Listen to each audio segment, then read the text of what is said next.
라디오 평화를 말하다 원드림 원코리아 제2편 남북이 함께 부를 노래를 위하여.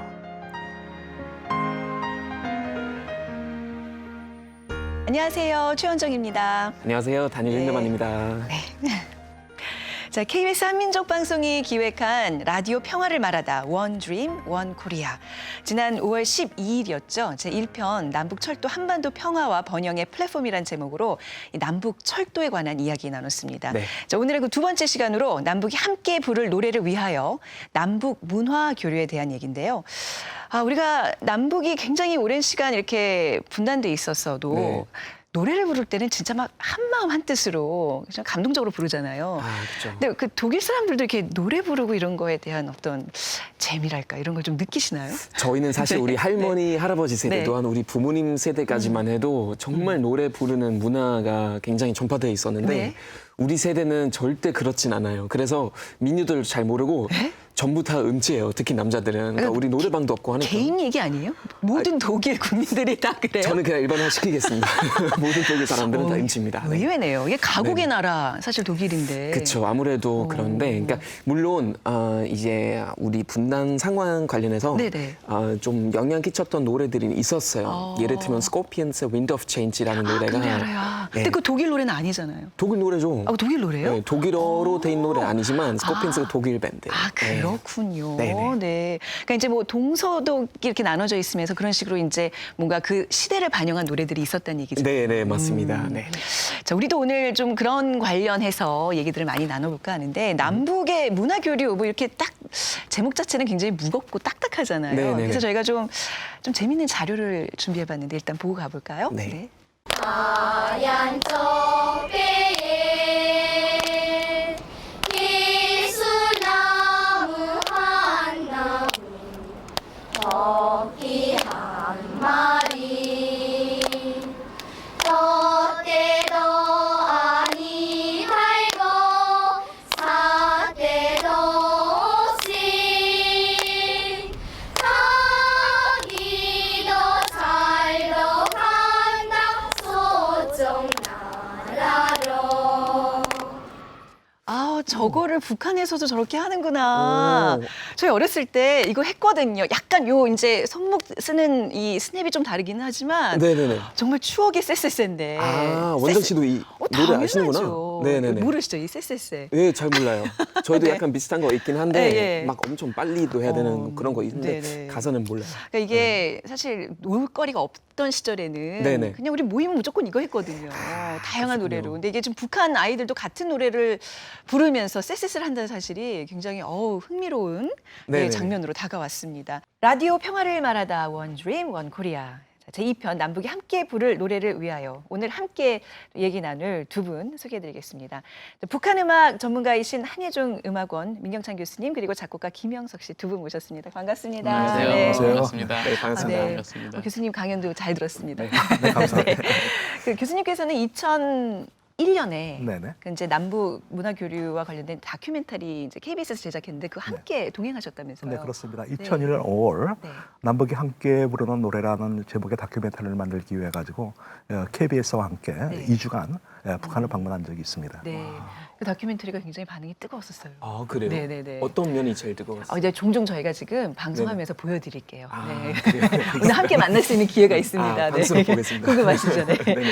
네. 그리고 우리 작곡가 김영석 씨는 작년 9월에 북한 네. 다녀오셨다면서요? 어떤 일로 갔다 오셨어요? 그 3차 남북 정상회담 때 네네. 그때 이제 특별 수행원 자격으로 평양에 다녀왔습니다. 그러시군요. 네. 특별 수행원 자격. 뭐 이제 거창하긴 한데 멋있다. 네. 뭐 지코, 에일리 또 알리 이런 또 가수분들과 함께 네. 다녀왔습니다. 그러니까 가장 어찌 보면 저희 중에서는 저희는 뭐 북한 가본 적이 없지만 가장 그러니까요. 최근에 다녀오신 분이신데 그 공연 현장에서 직접 하신 거잖아요. 네, 네. 그것도 이제 남북 정상들과 함께 네. 같은 자리에서 뭐 어땠어요? 너무 긴장되고요. 됐었고요. 공연이라기보다 이제 만찬장에서 이제 이렇게 네네. 어떤 행사의 형태였는데 근데 가수분들이 너무 잘해주셔가지고 예, 지코 같은 경우는 랩이잖아요. 그렇죠. 그래서 어떤 랩에는 약간 비속어도 있고 영어도 네. 있고 이래서 그런 것들 다 가사를 바꿨어요. 아, 그래요? 네. 그렇구나. 네, 그런데 네. 그 북한 측 그 북측 분들이 네. 워낙에 호응을 잘해주셔서 저 사실 깜짝 놀랐어요. 랩이라는 게 되게 이질감을 안 느끼고 계시는구나. 네. 또 물론 가수분 지코가 워낙에 잘했기 때문에 그럴 수도 있었겠지만. 예. 아 그러게요. 생각해보니까 랩이라는 장르는 막 예를 들면 Hey Yo 이런 말 그러니까, 쓰면 네. 그분들이 이제 어쩌면 처음으로 들을 수도 있는데 그렇죠. 그거 다 이해할 수 있게 바꿔야겠네요. 다 바꿨어요. 그래서. 아니 이제 어떤 무대에서 이렇게 공연하신 게 아니라 같이 식사하면서 맞아요, 맞아요. 숨소리를 느끼면서 공연을 한 거잖아요. 네, 아, 사실. 진짜 안 떨. 아니 저는 정말 궁금한 게 안 떨리셨어요? 엄청 아무리 떨리죠. 강심장에서. 저도 피아노를 쳤는데 뭐 네. 막 약간 알몸으로 치는 느낌. 예, 근데 정말 뜻깊었던 자리였던 것 같아요. 지나고 네. 보니까. 저희도 그 예. 보면서 굉장히 가슴 뭉클했었던 기억이 있는데 북한 분들이 워낙 그 호응을 뜨겁게 네. 해주셔서 그 장면들 기억나시죠? 네네네네. 네, 잠시 볼까요? 네, 저런 장면들. 네. 네. 김영석이 왔다. 막 아니요, 이렇게. 그게 아니고 저때 이제 구호가 네. 뭐 평화통일, 뭐 우리는 하나다 뭐 이런 건데요. 네. 제가 버스 안에 이렇게 앉아 있다가 서 있었어요. 왜냐면 앉아 있을 수가 없더라고요. 저분들 새벽부터 나와 계셨을 텐데. 그래서 수행하는 버스에 계속 서 있었던 기억이 납니다. 저도 못 앉고. 그러셨군요. 와, 이렇게 많은 한 고맙고 미안하고 막 또 말을 같은 나라 말을 쓰니까 맞아요. 네. 뭉클한 게 있어요. 그래서 너무너무 이렇게 좀 기억에 남았던 장면입니다. 근데 이제 음악 감독으로 가셨잖아요. 네. 그 자세히 이제 그 역할이 무엇인지 좀 설명 부탁드립니다. 주로 이제 같이 갔던 가수분들하고 이제 이렇게 의사소통이나 여러 가지 의견들을 또 제가 대변해서 얘기하거나 혹은 네네. 이제 공연할 때 이제 레퍼토리는 이런 형태로 이제 같이 네. 또 변경되는 것들 짜고 그때 이제 좀 조절하는 역할 네. 예, 그런 역할입니다. 네. 자, 앞서 민 교수님이 이제 남북교류 그 역사 얘기를 이제 네. 해주셨는데 그 남북문화교류의 시작이 언제부터라고 봐야 될까요? 1985년 9월 21일하고 20일 양일간에 걸쳐 가지고 네. 서울의 국립극장하고 그때 평양의 이제 평양대극장에서 거치한 남북 이산가족 고향 방문 예술단 교환 연주가 그 최초였는데요. 네. 재미난 것은 이때 이제 왔다 갔다 한 것이 아니라 네. 같은 날 우리가 평양에서 또 이제 북은 또 우리 서울에서 이렇게 공연한 것이 최초였습니다. 아, 그렇군요. 근데 이제 그 병창 비롯한 어떤 공연 얘기도 안 할 수가 없는데 네. 아까도 잠깐 강연에서 언급하셨지만 16년 만에 다시 이제 그 북한 예술단이 남한에서 공연했다면서 2018년도에 그렇죠? 16년 만에. 네. 네네. 그러니까는 이제 2002년 우리 그때 아시안 게임이 있었죠. 네네. 그때 북측의 응원단들이 와가지고 예술단과 같이 이제 왔습니다. 네. 그때 공연한 것이 서울에서 공연한 것은 마지막이고요. 네. 그 이후에 평양이라든가 금강산에서는 우리 측에 가서 공연한 것은 몇 차례가 더 있습니다. 그러니까는 기점을 서울에서 공연한 것을 기점으로 놓고 보게 되면은 평창 동계올림픽 공연이 한 16년 만에 이제 개최되는 그런 네. 공연이라고 말씀드릴 수 있습니다. 네네. 지난해 참 여러 차례 공연으로 많은 감동을 줬는데 네. 지난해 공연을 좀 잠시 살펴볼까요? 그러니까 북한 예술단이 이제 남한에서 2번 공연을 했고요. 남측 예술단이 평양 공연을 2번 했죠. 현송월 삼지연 관현악단 단장이 이끄는 1차 강릉 공연은 북한 예술단원 140명이 참여해서 역대 최대 규모였습니다. 그리고 네. 2차 서울 공연은 남북 합동 공연으로 소녀시대 서연이 예술단과 함께 공연을 했고요. 현송월 단장도 공연 마지막에 또 깜짝 출연해서 노래를 부르기도 했습니다. 3차 공연은 남측 예술단이 평양에서 공연을 가졌습니다. 당시 이제 도종환 문화체육관광부 장관이 이끄는 방북단은 한 190명 정도, 그리고 음악 감독으로 윤상 씨가 동행을 했고, 뭐 조용필, 레드벨벳, 최진희, 이선희, 윤도현, 백지영, 정인, 난리, 서현, 강산의 김강민 씨가 무대에서 공연을 했습니다. 남측 예술단의 2번째 공연은 북측 예술단과 이제 함께 했습니다. 근데 이제 두 분께서는 그 이 공연 지난해 있었던 이 4차례 공연 함께 하지 않으셨지만 화면에서 보셨잖아요. 네. 2차 서울 공연 네. 때는 사실 네. 북측에서 갑자기 깜짝 제안을 했어요. 네네. 남측의 그 유명한 여자 가수하고 같이 현송월 씨하고 노래를 했으면 좋겠다. 네네. 당일날 네. 당일날. 아, 그 그랬어요. 당일날 서현 씨한테 부탁을 했는데 흔쾌하게 또 오케이를 해주셨고 네. 해서 아주 급하게 그 무대를 마련했는데 너무너무 잘 끝나서 정말 안도의 한숨을 쉬었던 기억이 납니다. 네. 어떠셨어요? 화면에서 보시면서. 글쎄요. 저는 이제 북한음악과 그 남북음악교류 네. 그 연구를 한 사람 입장에서 놓고 보면은 이번 공연이 굉장히 파격적으로 와닿습니다. 파격적. 예, 파격적으로 와닿는데 이제 어디서 이제 가장 파격적이었으면 뭐 레파토리가 이제 그전 공연은 주로 이제 뭐냐면은 그 자기 체제의 우월이라든가 자기 음악 문화가 우월하다는 식의 자기 레퍼토리 중심으로 했는데 비해 가지고 이번에는 이제 남한의 대중가요를 대폭 이 레퍼토리로 채택을 했더라고요. 그것도 깜짝 놀랐고 이제 그동안 이제 북한에서는 그 미국 음악이라든가 서방국가의 음악 또 제국주의 음악이라 그러면서 이제 연주를 잘 안 했고요. 거의 이제 금지였었죠. 그다음에 재즈 이런 건 자본주의 음악이라 그래가지고 이런 거는 연주가 안 되는데 그것도 대폭 들어갔다는 면에서 굉장히 놀랐고 또 저는 또 희망적인 그 안에 또 희망도 봤습니다. 그 공연을 통해 앞으로 이제 남북이 해야 될 그런 희망적인 교류 방안이 굉장히 많구나 하는 그런 면도 또 봤습니다. 그러면 서로 그 공연의 원칙을 좀 지켜줬다는 것 자체가 또 좀 큰 변화라고 할 수 있겠네요. 그렇죠. 이제 그 전에 한 공연을 보게 되면 항상 그 정치성 배격하고 또 상대방 비방이라든가 또 자극이라든가 하지 말자는 원칙은 항상 세워왔었습니다. 네. 근데 그게 지키지 않았었어요. 우리 측도 좀 자극을 했고 그랬군요. 그쪽에서도 자극을 했고 네. 이제 그랬었는데 이번에는 비교적 그 원칙이 좀 잘 지켜진 것 같아요. 아까 말씀하신 대로 진짜 랩을 저항의 상징인 랩을 네. 그 남북 정상들 앞에서 하질 않나 그렇죠? 뭐 대단한 변화예요. 네. 평양 공연 때는 이제 삼지연 관현악단이 남쪽의 노래를 네. 완전히 재편곡을 다시 해가지고 네네. 많이 연주를 했고 네. 근데 너무너무 편곡도 세련됐고요. 연주도 너무 좋았어요. 그리고 또 이렇게 보통 춤추고 잘 안 그러잖아요. 네네. 그 북한 측의 무대가. 근데 이렇게 아이돌처럼 이렇게 좀 분장해가지고 율동도 하고 했는데 교수님 말씀대로 많은 부분들이 오차들이 점점 줄어들고 있다는 느낌을 받았습니다.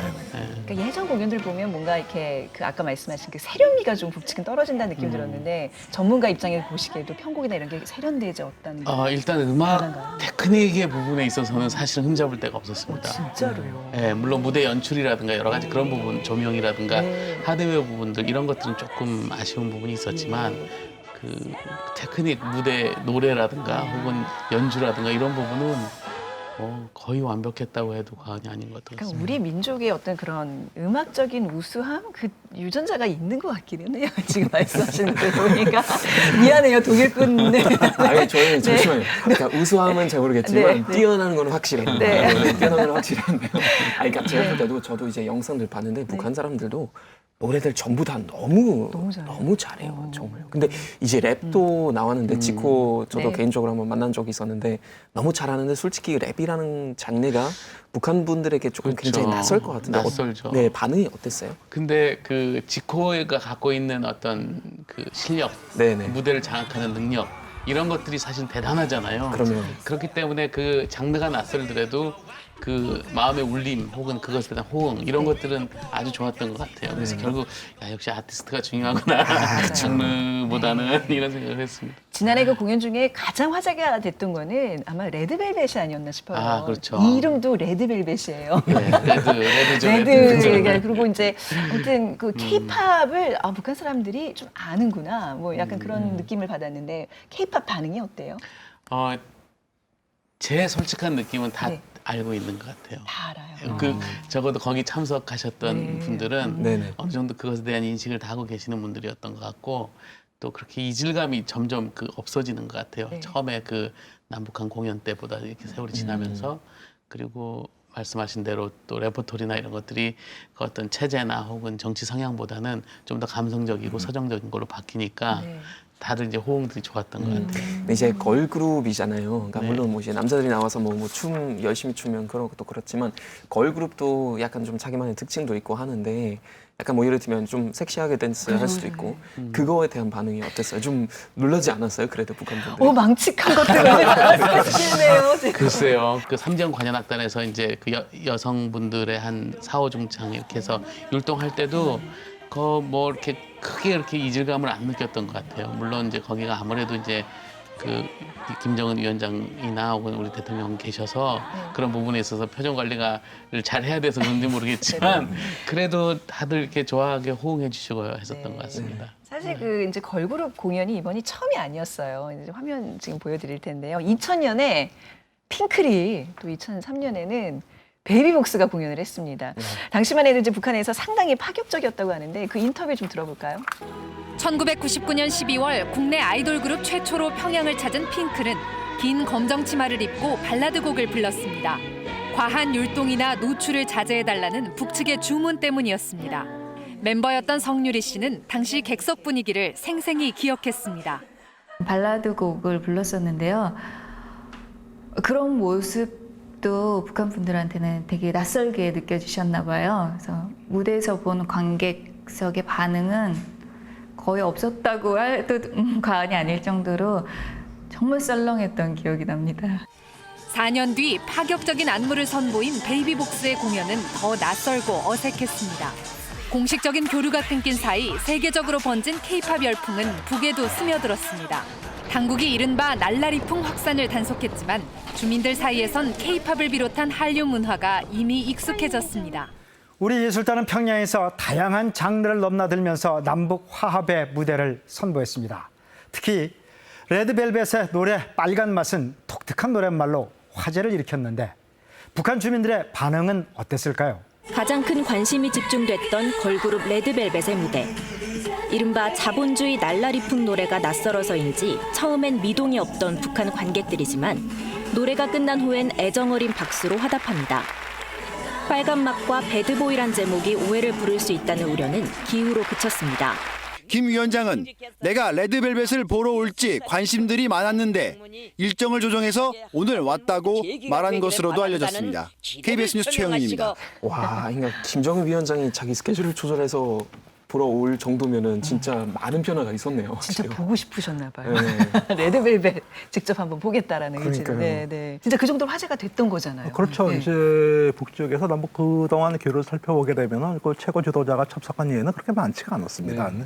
김정은 위원장이 참석한다는 것은 그 공연의 격 자체를 굉장히 높이는 것이었었고 또 이제 그것을 공인과 함께 또 수용한다는 또 그런 의미를 가지고 있고 네. 그리고 또 이제 최고 지도자가 참석을 하면은 그 다음에 이제 평가는 아주 좋게 나옵니다. 아, 그래요? 그렇군요. 네. 아니 근데 그 지금도 기사를 보니까 이 자본주의 날라리풍이라고 이제 뭐 걸그룹이 뭐 이런 이제 어떤 우리의 음악을 이렇게 평가하는데 지금 북한에도 걸그룹들이 존재한다면서요? 예, 근데 그게 이제 우리가 보는 네. 걸그룹의 이 느낌보다는 약간 어떤 느낌이었냐면 치어리더 같은 느낌? 예, 약간 좀 그런 이제 그런 노래나 이런 춤이 네네. 그런 느낌이 좀 있었던 것 같아요. 예. 우리가 이제 선정한 것도 있겠지만 이번에 지난해에는 그 김정은 위원장이 남한 가수들 노래 중에서는 이 곡이 좀 좋겠다 직접 이렇게 꼭 네네네네. 집어서 부탁한 곡들이 있다면서요. 그 가수 최진희 씨가 네. 그 현이와 덕이가 부른 뒤늦은 후회라는 노래를 불렀대요. 근데 그게 자기 노래가 아니어서 조금 불편했는데 네. 또 위원장이 오셔서 또 이렇게 고맙다고 그거 불러줘서 고맙다고 그러고 또 최진희 씨 사랑의 미로가 또 그 북측에서 이제 정말 잘 히트된 그런 노래이고 뭐 그래서 아마 남쪽에 있는 그런 특히 트로트나 이쪽 그 저 뭐 성인가요 이쪽의 노래들은 많이들 좋아하시는 것 같아요. 네네네. 그러면 작년 그 공연한 거 북한 주민들이 직접 또 볼 수 있나요? 그러니까 방송으로? 평양에서만 방송이 됐대요. 평양에서만. 그러니까 아, 중앙 평양에서만? 방송에서만. 그래서 네네. 지역에 다른 지역에 있는 분들은 이제 뭐 요즘 워낙 뭐 USB나 DVD 이런 게 좀 더 발달돼서 그런 걸 통해서 다 접했다는 얘기를 전 들었는데 이번에 보니까 그 뭐 이번 공연 전에도 한국 가요들을 많이 접했다는 그런 어떤 티가 좀 났던 부분들이 있어요. 그 2018년 남측 공연단의 평양 공연 네 한번 보시겠습니다. 반응이 어땠나요? 아, 처음 듣는 노래네 이런 표정들이 아니에요. 네. 지금 객석 반응이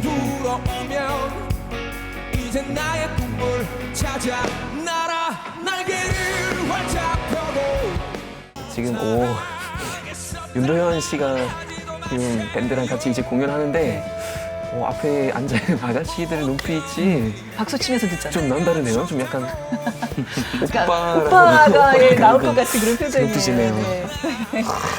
그 전에 그 자료 화면 보면 객석에서 다 가만히 이러고 계시는데 이번엔 네네. 박수를 치시네요. 네. 아. 아니, 그리고 이제 조용필 씨 노래 그 좀 어두워서 잘 안 보였는데 실제로 어떤 분이 이렇게 가사를 막 따라하는 그런 모습이 좀 포착이 됐어서도 화제가 맞아요. 됐었죠. 네. 네네. 네네네. 이제 한류라는 게 북한에 이제 본격적으로 유입되고 있다는 거를 절실히 느꼈던 게 그 탈북인 유튜버 방송을 얼마 전에 봤더니 그 이번 공연을 보면서 지난 이거 공연 보면서 가장 인상적이었던 게 백지영 씨 네네. 아이리스 주제곡을 불렀다. 자기가 아이리스를 본 사람으로서 그게 너무 감동적이었다 그랬는데 북한에 있으면서 우리나라 드라마를 다 본다는 거예요. 와. 그래서 저는 그게 좀 놀라웠어요. 그거 어떻게 보지? 근데 아무튼 이게 한류의 영향이 지금 분명히 북한에 끼치고 있다는 거. 네. 사실이죠. 그렇죠. 예. 네. 뭐 북한 한류는 일찍부터 이제 한류 바람이 불었고요. 또 그 영향력 그 상상을 초월합니다. 제가 이제 그 10여 년 전, 한 2006년 경인 것 같은데 그 북한의 한류라는 제목에서 한번 이제 글을 쓴 적이 있었어요.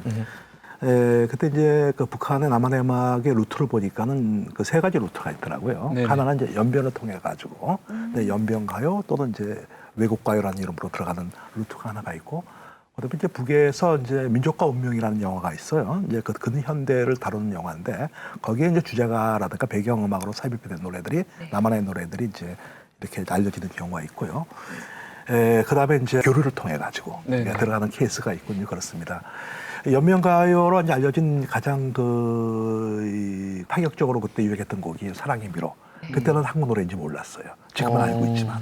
그러면 어디 뭐 중국 연변에서 흘러온 노래인 줄 알았어요. 예, 연변 가요 또는 외국 가요라고 알고 있었어요. 아, 북한에서요? 예, 북한에서는. 예. 그리고 개인적으로 2001년도에 높은 사람이 한번 저를 부르더라고요. 그래가지고 이제 사랑의 미로에 대해서 물어보더라고요.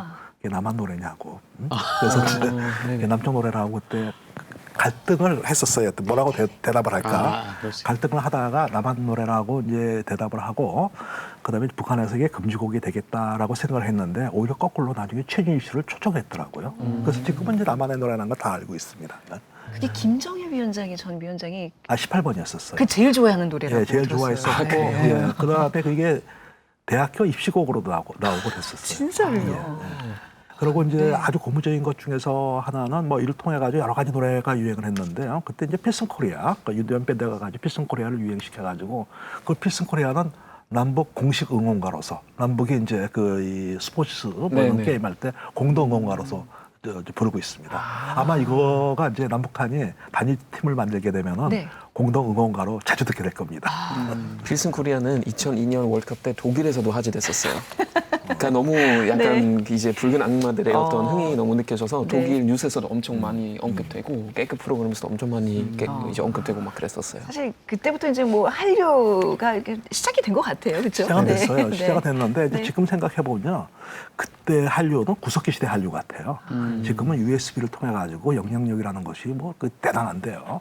그거는 노래뿐만 아니라 이제 뭐냐면 의상까지 또 헤어스타일까지 영향이라는 것이 일상생활에 끼치는 영향도 대단한 거로 이제 알고 있는데 아직까지 여기서는 구체적으로 연구를 제가 안 했습니다만은 언젠가는 한번 이거 테마로 해가지고 한번 연구를 한번 해보려고 합니다. 북한이 이렇게 먼 곳에 있지 않다는 생각을 이 프로그램 하면서 좀 정말 많이 느껴서. 그렇죠. 평양 갈 때도요. 비행기를 딱 타잖아요. 아, 북한에 가는구나. 그러고 했는데 바로 내리래요. 너무 가까워요. 진짜 너무 가까운 곳에 있더라고요. 그래서 막상 체감을 하니까 되게 좀 감회가 새로웠었던 것 같아요. 그 K-팝이 이렇게 이제 인기라는 얘기 들었는데 사실 그 이전에 좀 또 영향을 준 가수가 있을까요? 김연자 씨가 있었습니다. 김연자 씨요. 김연자 씨가 대단했습니다. 김연자 씨가 이제 2001년과 2002년 그 당시에 최고 지도자는 이제 김정일 위원장이었었는데요. 공식적으로 김정일 위원장이 추천으로 방문을 했었고 이 남측에서도 굉장히 화제가 됐었죠. 마침 그때 제가 북을 갔었어요. 김연자 씨는 4월에 거기서 공연을 했었고 저는 5월 달에 이제 갔었는데 텔레비를 틀었다고 하게 되면 김연자 씨만 나올 정도로. 그래요? 그때 이제 음악 평론가들이 나와가지고 김연자 씨에 대해서 토론을 하는데 이거 참 재밌게 봤는데 거기서 김연자 미학이라는 말이 등장을 하더라고요. 김연자 미학을 통해 가지고 발성이라든가 레파토리 선정이라든가 또 무대 매너라든가 여러 가지 면에서 이제 뭐냐면 김연자 씨를 그냥 통일의 것이다 그러면서 아주 극찬하였습니다. 김연자 씨 영향으로 인해 가지고 북한 공연사는 김연자 이전과 이후로 이렇게 나누어질 정도로 큰 영향을 끼쳤어요. 근데 이제 파격적인 것은 또 다른 파격적인 것은 이제 노래뿐만 아니라 이제 의상이었습니다. 그래서 요즘 의상이 김연자 씨 영향을 많이 받은 거예요. 그리고 조명인데. 더 큰 것은 이제 뭐냐면은 그 이전까지만 하더라도 이제 북한의 공연이라는 것은 가수들은 무대에서 노래를 부르고 청중들은 객석에서 관람을 하고 네네. 이런 형태였었는데 김인자 씨는 무대로 뛰어내려갔어요. 객석으로 뛰어내려갔어요. 네네. 객석으로 뛰어내려가지고 청중들하고 같이 노래 부르고 이런 것들이 북한에서는 굉장히 파격적으로 이렇게 와닿았는데 아쉽게도 이제 김인자 씨는 이제 뭐냐면은 그 2002년 공연을 마지막으로 해가지고 그 후로는 이제 북한을 가지를 못하고 있습니다. 그래서 이제 아마 제 생각은 그때 이것도 이제 그때 높은 사람이 저한테 한번 물어보더라고요. 네. 그 김윤자 씨가 어디 사람이냐고 물어보더라고요. 북한에서 그동안 조총련계 제일 교포라고 알고 있었답니다. 그래서 그래요? 영향력이 더 없었던 네, 그래서 이것도 이제 고민하다가 모르겠다고 얘기할까 그러다가 네네. 진실은 밝혀야 되지 않겠습니까? 예, 그죠? 언젠가 또 이제 알려질 거니까 그런 이제 한국 사람이라고 이제 그렇게 얘기한 적이 있습니다. 뭐 사실 또 출신곡 중에 하나인 아무르 파티 이거는 정말 선풍적인 인기를 끌고 있는데 이 곡도 아마 북한에서 지금쯤 아마 많은 분들이 따라 부르고 있지 않을까 싶기도 하고 말이죠. 김연자 씨가 그렇게 대단한 분이셨군요. 대단합니다. 네. 김연자 이전과 이후. 그러니까요. 김연자 정말. 미학 얘기 듣고 야. 자, 여태까지의 공연과는 전혀 다른 모습으로 진행되었던 지난 2018년에 이제 평창 올림픽을 계기로 열렸던 남북의 교류 정리해드렸습니다.